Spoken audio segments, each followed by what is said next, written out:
এলাকার বিধায়ক এসআইআর তাদের আপত্তি, তাই তারা সরকারি সম্পত্তি ধ্বংস করছে। কিভাবে ধ্বংসলীলা চালাচ্ছে আর মুখে জয় বাংলার স্লোগান।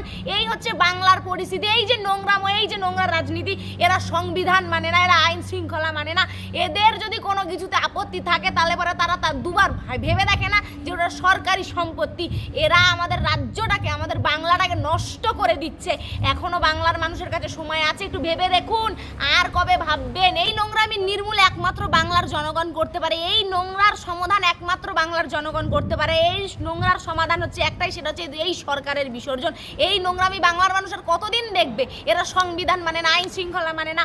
এদের যেটা পোষাবে না সেটাই যদি হয়, সেটা যদি আইন মারফত হয়, সংবিধান ফলো করে হয়, তারপরেও এরা আইন শৃঙ্খলা মানবে না, তাই এদের বিসর্জন দেবে বাংলার জনগণ এইবারই।